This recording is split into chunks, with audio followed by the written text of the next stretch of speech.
अगर तो आप व्हाट्सअप इस्तेमाल करते हैं तो आज मैं आपको वो चीज़ बताने वाला हूँ कि आप हैरान हो जाएंगे कि इतना कुछ व्हाट्सअप में। जी हाँ, ये देखिए मेरी स्क्रीन पे गौर कीजिए, चैट के साथ अपडेट है और अपडेट में ये देखें स्टेटस तो मुझे यहाँ पे शो हो रहे हैं लोगों के, और ये देखें नीचे चैनल भी लिखा हुआ है। तो मैं किसी भी चैनल को सर्च करके ज्वाइन कर सकता हूं और उसके नोटिफिकेशन भी मुझे यहाँ पे नीचे आते रहेंगे। ये देखें, अब आपको यूट्यूब पे किसी और जगह पे जाने की ज़रूरत नहीं है। ये देखें जैसे कि मैं कुछ चैनल को ज्वाइन कर चुका हूँ, मैंने इसको क्लिक किया तो ये देखें जियो के हवाले से अपडेट।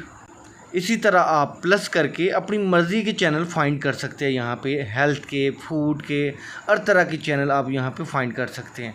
और इसमें एक और मज़ेदार बात ये भी है कि जैसे कि मैंने ये देखें ये चैनल को ज्वाइन किया हुआ है, फ़र्ज़ करें जियो की ओपन कर लेते हैं हम, तो इसमें क्या होता है कि हम किसी के नंबर नहीं देख सकते। यहाँ पे फ़िलहाल 42,000 फॉलोअर्स शो हो रहे हैं, हम उनके नंबर नहीं देख सकते, कोई हमारा नंबर नहीं देख सकता, बल्कि चैनल क्रिएट करने वाला भी हमारा नंबर मुकम्मल नहीं देख सकता। तो ये प्राइवेसी भी उन्होंने रखी है। बड़ी मज़ेदार अपडेट आ चुकी है, आपकी स्क्रीन पे आ रही है तो ठीक है, वरना प्ले स्टोर पे जाके आप इसे अपडेट कर सकते हैं।